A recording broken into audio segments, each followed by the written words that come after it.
एक जिला एक उत्पाद वो जी, पढ़ लीजिए।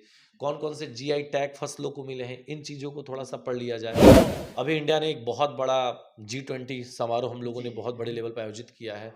उससे आपके एग्ज़ाम में प्रश्न पूछे जा सकते हैं कि ज्वार-भाटा से प्रश्न आता है, जलधाराएँ से प्रश्न आते हैं, तो इस जी, तरह के छोटे-छोटे जनजातियों से भी प्रश्न आते हैं। और देखिए कि विश्व में किस तरह की अर्थव्यवस्था में उतार-चढ़ाव है, तो ऐसे प्रश्न इस बार के परीक्षाओं में ज़्यादा पूछे जा रहे जी, हैं। इंडियन ज्योग्राफी में वन वाला क्षेत्र बड़ा इंपॉर्टेंट है, जो वन होते हैं, वहाँ जी, से आपको कवर कर लीजिए। जी, नदियों में देख लीजिए, दक्षिण भारत की नदियाँ बड़ा भूमिका रही हैं, खास करके सीक्वेंस कई बार पूछा गया कि उत्तर से दक्षिण में क्रम बताइए। लेकिन मॉडर्न वाला जो सेगमेंट है, वो ज़्यादा इंपॉर्टेंट है। जी, यूरोपीय कंपनी का जो क्षेत्र है, वहाँ से 1 आध 2 क्वेश्चन हर वर्ष रहता है गैप करके। एक अगर है कि अगर आपको दिक्कत भी है, तो मैं टारगेट ऑन में हम लोग जुड़े हुए हैं, टारगेट ऑन हमारी लगातार इन दिनों प्रयास कर रहा है और आरओ-एरो जी, के लिए हम लोग बहुत अच्छा कर भी रहे हैं। पार्लियामेंट से उठा लीजिए, इस तरह के छोटे-छोटे पॉइंट्स उठाइए जी, और एक लिस्ट बनाइए कि मुझे 1 दिन में पॉलिटी के कौन-कौन से टॉपिक टच करने हैं। हेलो दोस्तों, नमस्कार, स्वागत है एक बार फिर से एक नए वीडियो में। दोस्तों, इस समय हम लगातार आरओ-एआरओ के लिए एक motivation, strategy, authentic plan video लगातार डेली प्रोवाइड कर रहे हैं। सो जैसा आप लोग जानते हैं कि 10 लाख से ज़्यादा फॉर्म भरे गए हैं और उसमें से एक सीट सुनिश्चित करने के लिए अपने आप में बहुत बड़ा चैलेंज है। और अंतिम दिनों में इस 50 से 55 दिनों में क्या रणनीति हो, क्या स्ट्रेटजी हो, उन उन सभी पर बात करने के लिए आज हमारे सामने हैं मोहित सर। और सर का एक्सपीरियंस बहुत बड़ा रहा है और पिछले 6 साल से ऑनलाइन और ऑफलाइन दोनों में अपने एक अलग पहचान बनाई है सर ने। जैसा कि आप लोग जानते हैं, सर सुबह 7 बजे से लेकर और रात्रि 9 बजे तक ऑनलाइन ऑफलाइन दोनों मोड में पढ़ाते हैं। चलिए सर से आज हम history, polity, economics, geography, current affair, GS में सर ने एक अलग ही अपनी पहचान बनाई है। और जानेंगे कि क्या प्लान हो, जैसे नदी, पर्वत, पहाड़, मैगज़ीन और क्या-क्या किस-किस टॉपिक पर ज़्यादा फ़ोकस करें। और सर से ख़ास तौर पे एक और गुज़ारिश रहेगी, मतलब 140 में 100 100 प्लस मार्क्स कैसे लाएँ? और सर स्वागत है एक बार फिर से हमारे चैनल पर। शुक्रिया और आपका। जो प्यारे व्यूअर्स वीडियो देख रहे हैं, अपना कीमती समय देने के लिए जी। बहुत-बहुत धन्यवाद। थैंक यू सो मच इस छोटे से पल के लिए। जी, मैं उन सभी विद्यार्थियों के लिए यही कहना चाहूँगा कि जो भी विद्यार्थी इस वर्ष 2024 में आने वाले टाइम में जी, आरओ-एआरओ के लिए जो लोग तैयारी कर रहे हैं, जी, इसमें 2 कंडीशन अप्लाई है। पहली बात तो एक बहुत बड़ी संख्या में फॉर्म भरा गया है, करीब जी, 10 लाख 11 लाख अप्रॉक्सिमेटली फॉर्म है। जी, तो ये बताता है कि इस बार की लड़ाई बहुत टफ है इस बार के लिए। जी, जितने हमारे ओल्ड स्टूडेंट हैं, जो लगातार 2 वर्षों से आरओ-एआरओ की परीक्षा दे रहे हैं जी, और इस बार नए विद्यार्थी भी उनके साथ इंक्लूडेड हैं, जी, तो एक अच्छी रणनीति होनी चाहिए। और जब भी हमारे पास समय कम हो, खास करके 50 दिन का समय हो या 40 दिन का समय हो, जी, हमें उनमें ज़्यादातर तौर पे रिवीजन पे फोकस करना चाहिए। जी, क्योंकि हम एक बार जब डेप्थ में पढ़ लेते हैं, तो उसके बाद एग्ज़ाम टाइम पे आप सोचिए कि हम उसको उसी मोड पे ले जाके पढ़ें, तो ये मुश्किल है जी, हमारे लिए। जी, तो मेरे हिसाब से पहली बात तो जैसे अगर मान लीजिए पॉलिटी है, तो आपको ये ध्यान देना होगा कि पिछले 2 वर्षों में पेपर में पॉलिटी के किस तरह के प्रश्न पूछे गए हैं, जी, सबसे पहली बात तो। क्योंकि देखिए किसी भी एग्ज़ाम को निकालने के लिए आपका सिर्फ़ पढ़ के जाना इम्पोर्टेंट नहीं है, जी, क्योंकि पढ़ना एक अलग बात होती है और उस टॉपिक को सॉल्व करना, जी, वो अलग बात होती है। जी, पेपर में अगर आप बेहतर करना चाहते हैं, तो आपके पास रणनीति अच्छी होनी चाहिए और आरओ के जो भी 2 वर्ष पहले पेपर हुए, चाहे 2022 उठा लीजिए, 2021 का उठा लीजिए, उसमें किस तरह के प्रश्न हर विषय से पूछे गए हैं, जी, उसका एक बहुत अच्छा आपके पास आकलन होना चाहिए जी, और तभी उन सभी प्रश्नों को बेहतर कर पाएँगे। अब जैसे पॉलिटी के बारे में ले लेते हैं। जी, अगर आप पॉलिटी को पढ़ें अच्छे से, तो पहली बात तो आपको 1 से लेके 51 तक के अनुच्छेद रटे होने चाहिए, जी, 51 तक, मूल कर्तव्य तक के जी, अनुच्छेद आपको पूरे अच्छे से रटे होने चाहिए। जी, उसके बाद मेन टॉपिक उठा लीजिए, राष्ट्रपति उठा लीजिए, पार्लियामेंट से उठा लीजिए, इस तरह के छोटे-छोटे पॉइंट्स उठाइए जी, और एक लिस्ट बनाइए कि मुझे 1 दिन में पॉलिटी के कौन-कौन से टॉपिक टच करने हैं जी, और उन टॉपिकों को टच करिए जो अगले 2 वर्षों में ज़्यादातर प्रश्न पूछे गए हैं। जी, आप उसमें स्ट्रेट लाइन का पूछ लीजिए, जैसे वन लाइनर प्रश्नों को भी देखिए, साथ ही साथ कॉन्सेप्ट भी इन चीज़ों को देखना पड़ेगा, वो ज़्यादा इंपॉर्टेंट हो गया। जी, हिस्ट्री में आधुनिक भारत के पहले डेट आप थोड़ा-सा एक बार सीक्वेंस में लिस्ट बना के डेट याद करिए जी, और इसी तरह सभी विषय के क्या करिए कि एक-एक मार्किंग करिए जी, कि पाँचों सब्जेक्ट के 1 दिन में किस-किस टॉपिक को टारगेट करना है और मुझे उसको क्या करना है, जी। फिनिश करना है। तो मुझे लगता है कि आप 40 दिन में एक बार पाँचों विषय को बहुत अच्छे से क्या कर पाएँगे, कंप्लीट जी। कर पाएँगे, मेरे हिसाब से लगता सर है। आपसे रिक्वेस्ट रहेगा कि थोड़ा-सा जैसे हिस्ट्री और पॉलिटी, इकोनॉमिक्स, जियोग्राफी, इन चारों जैसे टॉपिक क्या-क्या इम्पोर्टेंट है, थोड़ा टॉपिक बता दीजिए जिससे स्टूडेंट्स को ज़्यादा फोकस करना चाहिए? देखिए, अगर हिस्ट्री में मैं बात करूँ, तो ज़्यादातर आप लोग मॉडर्न हिस्ट्री पे ध्यान दें थोड़ा सा, क्योंकि एंशिएंट और मेडिवल से भी प्रश्न आते हैं नो डाउट। जी, लेकिन मॉडर्न वाला जो सेगमेंट है वो ज़्यादा इंपॉर्टेंट है।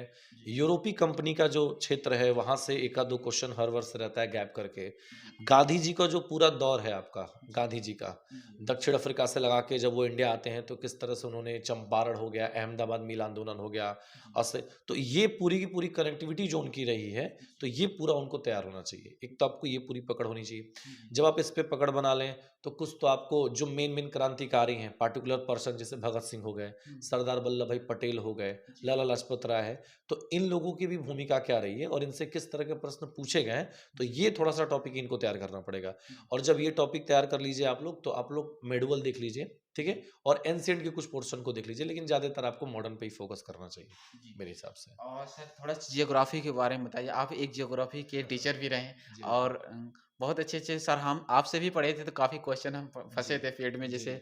तो जियोग्राफी को कैसे तैयार करें और जैसे फिजिकल जियोग्राफी हो गई और भी जैसे नदी, पर्वत, पहाड़ तो क्या-क्या टॉपिक पढ़ें और कैसे पढ़ें?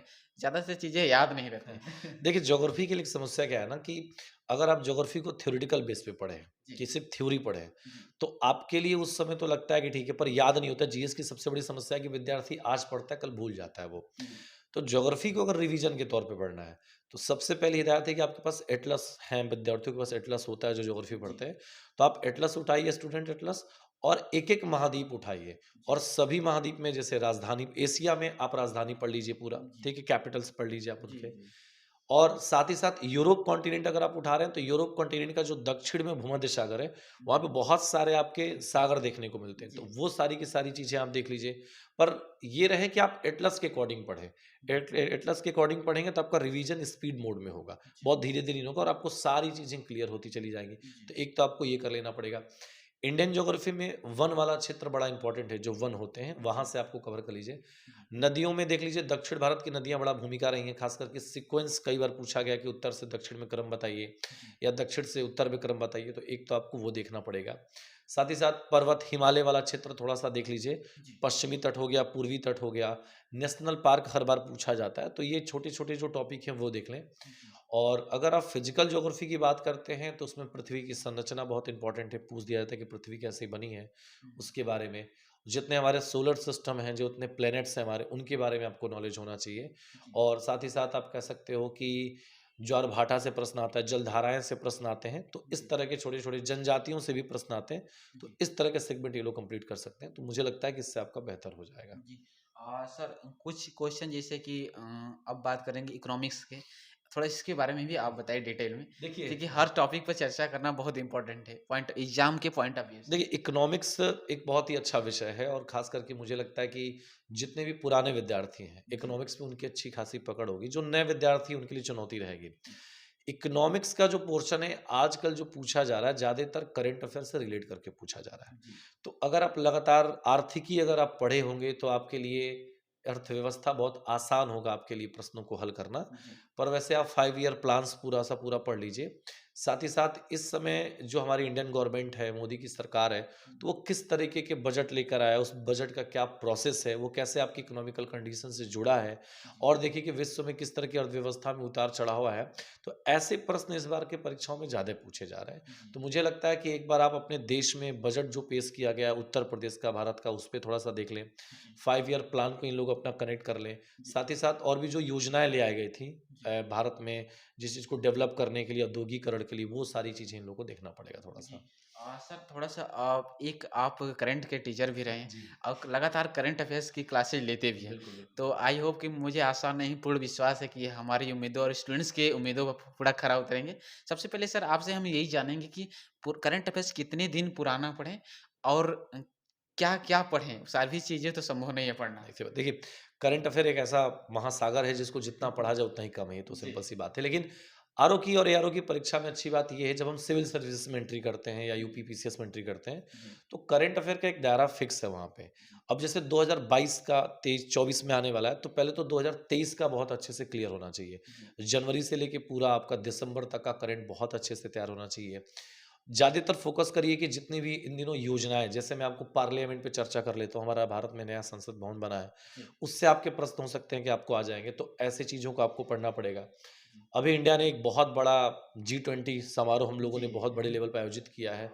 उससे आपके एग्ज़ाम में प्रश्न पूछे जा सकते हैं। जी, और भी कोई ऐसे पैसिफिक स्थान जहाँ पर इंडिया ने जैसे एथेनॉल के लिए संयंत्र स्थापित किया गया, ऐसे नई-नई तकनीकी को लाया गया इंडिया के द्वारा जो पहली बार वर्ल्ड में। जी, तो इन सब छोटे-छोटे मुद्दों पे इन लोगों को ध्यान देना चाहिए। जी, योजना आप पढ़ लीजिएगा, पूरे 1 साल में जितनी भी योजनाएँ इस सरकार ने लेकर आया है। पार्लियामेंट आपके लिए इम्पोर्टेंट है, मैंने आपको बता ही दिया। जी, बजट ज़रूर पढ़ लीजिएगा। साथ ही साथ कौन-कौन सी नियुक्तियाँ हुई हैं या भारत ने अन्य देशों में जाकर किन-किन चीज़ों पे समझौते किए हैं, जिसे इंटरनेशनल इश्यू कहा जाता है या जी, इंटरनेशनल रिलेशनशिप रिलेशन कहा जाता है, वो आपको पढ़ना पड़ेगा। और कोशिश करिए कि ज़्यादातर आपके यूएसए से अगर कोई जुड़ा मामला हो, वो पढ़िए। और वेस्ट एशिया के देशों के साथ भारत इस समय लगातार अपनी कनेक्टिविटी साध रहा है, यूएई हो गया, इस तरह के देशों के साथ। तो ये सारे मुद्दों पर पढ़ना बड़ा ज़रूरी है। इंडिया में कौन-कौन से इस बार पुरस्कार दिए गए हैं, इवेंट्स कौन-कौन से हुए हैं, तो इन चीज़ों पे थोड़ी-सी चीज़ें होनी चाहिए, मुझे जी। लगता है। और भी सर एक यूपी स्पेशल भी एक इम्पोर्टेंट पार्ट है। बिल्कुल, तो बिल्कुल। यूपी स्पेशल कई बार स्टूडेंट्स कन्फ्यूजन में हैं कि क्या पढ़ें और कहाँ से पढ़ें? और जी, जी। सबसे बड़ा कमेंट्स करते हैं कंटेंट कहाँ से क्रिएट करें, जी, जी। कलेक्ट करें? देखिए, यूपी स्पेशल आरओ-आरओ की परीक्षा के लिए मेरे हिसाब से रामबाण होता है। जी, क्योंकि वो बहुत तुलनात्मक तौर पे प्रश्न पूछे जाते हैं। अगर मान लीजिए 10 से ज़्यादा प्रश्न आते हैं, 15 प्रश्न हम मान लेते हैं, जी, तो 7-8 प्रश्न तो आपके पारंपरिक तौर पे रहते हैं, बाकी हो सकता है करंट से जोड़ के चीज़ें पूछ ली जाती हैं। जी, तो आप टॉपिक वाइज़ उठाइए और देखिए ना कि जैसे 2 वर्षों में किस तरह के प्रश्न पूछे जाते हैं। ज़्यादातर आपका मेला से पूछ लिया गया है और किस ज़िले की क्या विशेषता रही है। जैसे अभी योगी जी ने चलाया वन डिस्ट्रिक्ट वन प्रोडक्शन चलाया, एक जिला एक उत्पाद, वो जी, पढ़ लीजिए। कौन-कौन से जीआई टैग फसलों को मिले हैं, इन चीज़ों को थोड़ा-सा पढ़ लिया जाए। लेकिन साथ ही साथ आप पढ़ लीजिए नदी कौन-कौन सा एंट्री करते हैं, जैसे पूछ दे गंगा नदी यूपी में कहाँ से एंट्री करता है, जी, यमुना नदी कहाँ से एंट्री करती है, कौन-कौन से प्लांट यहाँ पर डेवलप किए गए, ज़्यादातर फसल कौन-कौन से उत्तर प्रदेश में उगाए जाते हैं, जी, पर्वतों का क्या यहाँ पे रोल है, पठारों का क्या रोल है, इसका भौगोलिक स्ट्रक्चर क्या-क्या है, जी, हमारा उत्तर प्रदेश किन-किन राज्यों के साथ अपनी सीमाएँ साझा करता है। तो आप टॉपिक वाइज़ मेला पढ़ लीजिए, महोत्सव हो गया, नृत्य हो गया, संगीत हो गया। आप अगर आज से एक-एक दिन भी अगर आपने चैलेंज लिया कि मुझे आज भौगोलिक संरचना यूपी का कन्फर्म करना है, जी, तो आप मुझे लगता है 30 दिन में बहुत अच्छे तरीके से हम लोग कंप्लीट कर पाएँगे। जी। और मेरी एक अगर है कि अगर आपको दिक्कत भी है, तो मैं टारगेट ऑन में हम लोग जुड़े हुए हैं, टारगेट ऑन हमारी लगातार इन दिनों प्रयास कर रहा है और जी। आरओ-आरओ के लिए हम लोग बहुत अच्छा कर भी रहे हैं। सर पहले तो ये ऑफलाइन थी तो अब कब से मतलब ऑनलाइन थी, कब से ऑफलाइन में भी सुनेगा? देखिए, टारगेट ऑन एक बहुत 2018 के पहले से ही टारगेट ऑन जी, बहुत लंबे तौर पे हम लोग ऑनलाइन में काम कर रहे हैं। बहुत अच्छा बच्चों का प्यार भी मिला है जी। और इसी प्यार को देखते हुए हम लोग इसी बार 8 मई 2023 को हम लोगों ने ऑफ़लाइन में इलाहाबाद की नगरी पे हम लोगों ने उतरे हैं ऑफ़लाइन के मोड पे जी, और बच्चों का बहुत प्यार भी मिला है, बहुत अच्छे से चल भी रहा है। हमारे यहाँ आरओ के बैचेज़ भी चल रहे हैं जी, लगातार और 22 दिसंबर या 25 दिसंबर से जी, 17 दिसंबर को पहला हमारा आरओ-आरओ के लिए प्रैक्टिस सेट भी स्टार्ट होने जा रहा है। तो जी। मैं चाहूँगा कि जो भी आपके जी, व्यूअर्स हैं, जी, अगर वो इलाहाबाद में हैं, तो आप एक बार ज़रूर मौका दीजिए टारगेट ऑन में, तो जी। आपको बहुत अच्छा रिस्पॉन्स भी मिलेगा चीज़ों को सर लेकर। आपके मोहित सर के लिए क्या योगदान रहेगा बच्चों के लिए और जो डेली आप करंट अफेयर्स पढ़ा रहे हैं उनके लिए? देखिए, मैं अभी इस टाइम पे रवि पी तिवारी जो चैनल है, रवि सर जो टारगेट ऑन के हैं सारे करता-धरता, जी, तो उन्हीं के हम लोगों ने संज्ञान में या उन्हीं लोगों के निर्देशन में लगातार हम लोग 3-3 दिन के स्लॉट पे मंडे, ट्यूसडे, वेडनेसडे मैं यूपी स्पेशल लगातार टॉपिक वाइज़ देख रहा हूँ। जी, हमारे अमृत सर हिंदी पढ़ा रहे हैं 3 दिन, जी, थर्सडे, फ्राइडे, सैटरडे ले रहे हैं जी, और हमारे एनके सर साइंस पढ़ा रहे हैं, दुर्गेश सर ज्योग्राफी ले रहे हैं क्योंकि मैं इसमें यूपी स्पेशल पढ़ा रहा हूँ अभी। जी, रवि सर खुद ब खुद करंट अफ़ेयर लेके आने वाले हैं, तो जी, बच्चों को अगर कहीं से कोई दिक्कत भी है तो एक आसान तरीका है कि अगर वो नहीं आ सकते हैं, जी, ऑफ़लाइन में नहीं जुड़ सकते हैं, तो आप हमारे रवि पी तिवारी चैनल से आप क्या कर सकते हैं, जुड़ सकते हैं। तो आपको जी, यहाँ से एक बहुत अच्छा कंटेंट मुझे लगता है कि इन 50 दिनों में एक अच्छी रणनीति के साथ इनको मिल जाएगा, जी। मुझे लगता है। सर थोड़ा-सा बात करेंगे कि मतलब कैसे जैसे 140 मार्क्स के जो जीएस का सेक्शन है, 60 मार्क्स हिंदी का है, तो मतलब 100 प्लस कैसे टारगेट करें स्टूडेंट्स और क्या लाया जा सकता है 100 प्लस? देखिए, बिल्कुल लाया जा सकता है और आप पिछले वर्षों में उठा के देखिए तो ऐसे बहुत योद्धा मिले हैं जिन्होंने बहुत अच्छे मार्क ले आए हैं। जी, तो जैसे मैंने स्टार्टिंग में आपसे एक बात कहा था कि अभी तक तो हम लोग जो चर्चा की वो पढ़ाई को लेकर की कि जी, कौन-कौन से टॉपिक हमको पढ़ने चाहिए।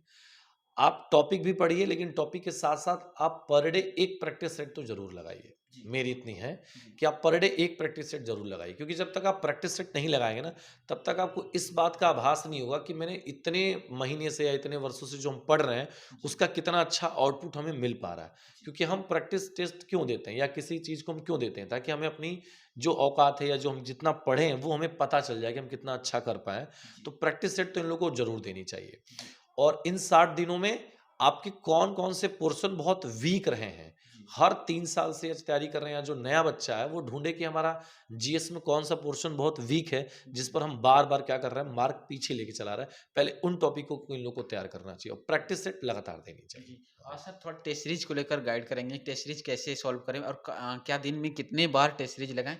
और टेस्ट सीरीज जैसे कोई कुछ बड़े-बड़े संस्थान हैं जैसे जीएस वर्ल्ड हो गया, ध्येय हो गया, दृष्टि हो गया, उनके भी टेस्ट सीरीज आ रहे हैं। तो टेस्ट सीरीज को लेकर थोड़ा बताइए, देखिए, क्या टेस्ट सजेशन सीरीज़ को रहेगा? अगर देखा जाए तो बिल्कुल बहुत सारी संस्थान इलाहाबाद में हम लोग की खुद ही संस्थान टारगेट ऑन है, हम लोग भी लेके आ रहे हैं चीज़ों को। जी, बच्चों को पहले तो एक जगह सेटल होना बहुत इम्पोर्टेंट है, जी, क्योंकि मैंने जहाँ तक देखा है ना कि भागते बहुत ज़्यादा है, जो जितने भी पुराने विद्यार्थी हैं, जी, वो बहुत गंभीर होते हैं, उनको पता होता है कि हमें परीक्षा देना है, वो एक जगह के प्रैक्टिस सेट खरीद के ले आते हैं और अपनी प्रैक्टिस सेट को क्या करते हैं, लगाते हैं जी, कायदे से।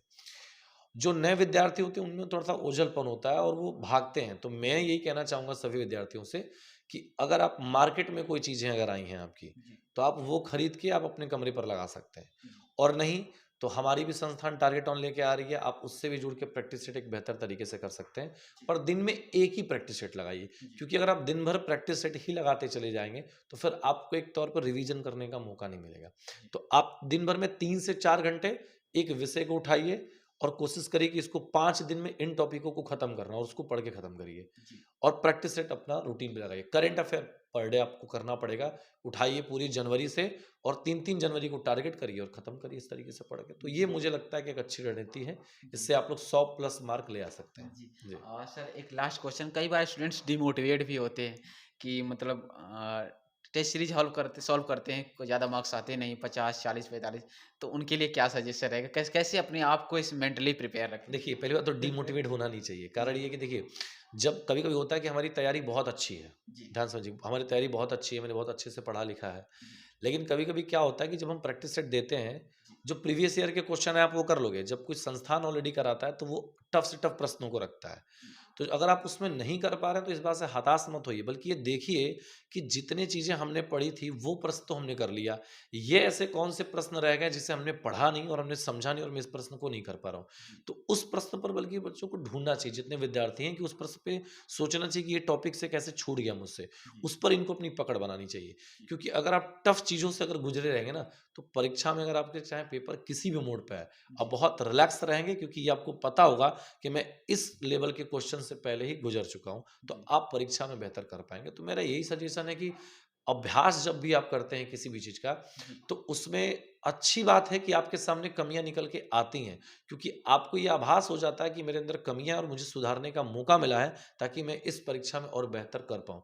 तो मुझे तो लगता है कि अभ्यास करना एक अच्छा प्रयास है, उसमें जी। किसी भी विद्यार्थी को डिमोटिवेट होने की आवश्यकता नहीं है। सो सर हमारे स्टूडेंट्स को और हमारे व्यूअर्स को, जो प्यारे व्यूअर्स वीडियोस देख रहे हैं, अपना कीमती समय देने के लिए और उनको मार्गदर्शन देने के लिए, एक नई राह दिखाने के लिए बहुत-बहुत आभार, बहुत-बहुत धन्यवाद। शुक्रिया, बहुत-बहुत धन्यवाद और बहुत अच्छा लगा आपसे बात करके। एक दरअसल व्यस्तता थोड़ी-सी रहती है, क्योंकि मैं जी, सुबह 7 बजे से लेके रात 10 बजे तक मैं क्लास लेता हूँ, क्योंकि मुझे जी, ऑनलाइन, ऑफ़लाइन दोनों क्लासेस लेना रहता है। तो उस बीच में इनसे हमारी मुलाकात हुई और सबसे अच्छी बात है कि ये हमसे पढ़े भी हैं, तो जी, मिल के बड़ा अच्छा लगा इनसे और बहुत खुशी होता है कि जब हमारे पढ़ाए हुए विद्यार्थी एक ऐसा कार्य कर रहे हैं।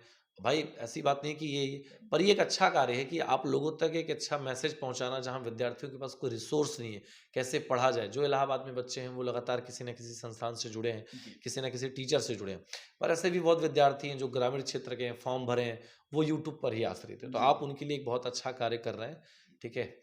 और बहुत अच्छा लगा बात करके। उम्मीद करेंगे कि आपको जो जी, व्यूअर्स हैं, वो मेरी बातों को अगर सुने होंगे आप लोग, तो आप लोग उस पे अगर काम करेंगे, तो आपको बहुत अच्छा रिस्पॉन्स मिलेगा। जी, और एक बार फिर से मैं कहना चाहूँगा कि मैं रवि पी तिवारी चैनल पर Ravi sir, NK sir, Durgesh sir, Amrish sir, मैं, हम सभी लोग लगातार पूरे हफ्ते, जी, सातों दिन बहुत अच्छा सेशन भी हम लोग चला रहे हैं। तो आप रवि पी तिवारी चैनल पे जाके आप लोग ये क्लासेस अटेंड कर सकते हैं। जी, अगर आप इलाहाबाद में रह रहे हैं, तो हमारे सेंटर एक जहाज चौराहे पर है, पेंगोरिया भवन के सामने, और एक बालसन चौराहे पर कर्नलगंज इंटर कॉलेज के सामने है। आप यहाँ पे आके प्रैक्टिस सेट 17 दिसंबर से हम लोग स्टार्ट करने वाले हैं, तो आप उसके बारे में भी आके यहाँ पे जानकारी ले सकते हैं।